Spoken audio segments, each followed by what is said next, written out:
l'occasion de la sortie ce mercredi de son nouveau film Les Vieux Fourneaux, le chanteur s'est livré au JDD sur sa carrière dans le 7e art. L'acteur joue le tonton flingueur. Et faut le reconnaître, c'est du brutal. La langue de bois? Eddie Mitchell, à 76 ans, ne connaît pas. Il s'est livré sans filtre ni tabou dans une interview au Journal du Dimanche.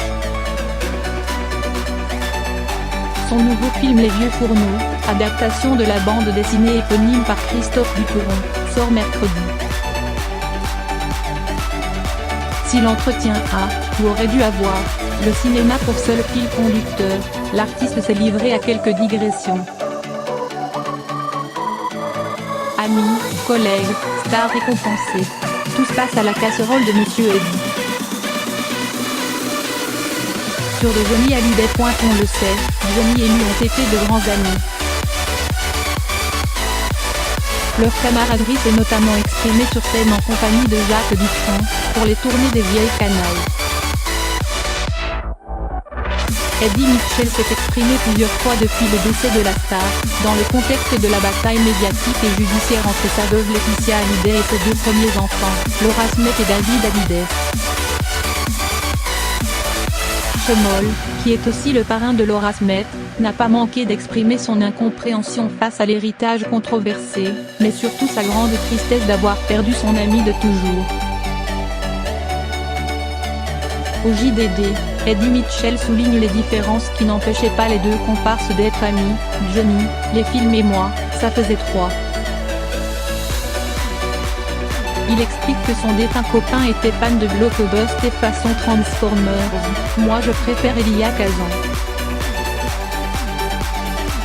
Sur le jeu de son ami, un acteur plutôt laborieux, pas franchement sûr de lui mais travailleur. Eddie Mitchell ne manque toutefois pas d'une occasion pour taquiner Johnny. S'il admet maîtriser la mauvaise foi et être membre fondateur du club de la mauvaise foi évident, il assure que Johnny y avait également sa carte.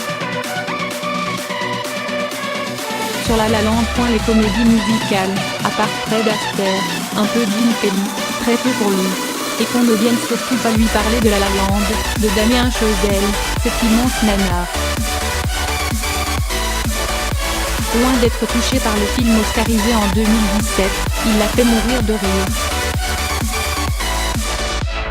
Le couple Emma Stone et Ryan Gosling ne trouve aucune grâce à ses yeux. Emma Stone est moche comme un fou, Ryan Gosling y a le pied plat. On espère qu'une chose, qu'il ne fasse pas d'enfant. Point sur Jean-Luc Godard. Le réalisateur emblématique de la nouvelle vague est pour lui largement surestimé. Il l'attaque sans avoir peur de déboulonner sa statue de commandeur du cinéma français. Les réalisateurs nombrilistes qui se regardent penser m'ennuient profondément. C'est du cinéma stylo, pire que du Godard. Quand on lui demande s'il rêve de tourner avec lui, sa réponse ne se fait pas attendre, non merci. Si cet homme fait du cinéma, alors moi je suis la femme à barbe. L'apport de Godard au 7e art se résumerait à l'égoutse, rien de plus. Pour Eddie, c'est simple, Godard, c'est un compte en banque en Suisse.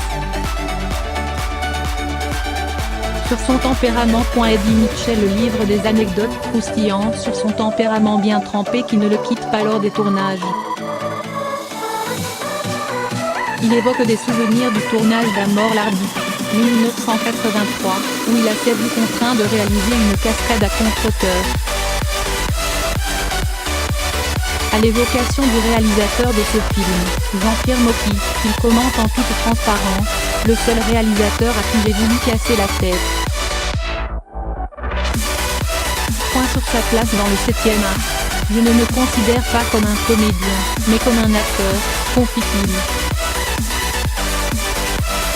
Et l'artiste aux multiples facettes ne rêve pas particulièrement de passer derrière la caméra. Il l'a fait juste une fois, pour une pub Haribo récompensée au Festival de la pub de New York. Le cachet faramineux touché pour 2 jours de travail l'avait presque incité à arrêter la chanson. Et son avis sur ses premiers films? De sacrés navets. Au moins, Eddie Mitchell a gardé une certaine lucidité.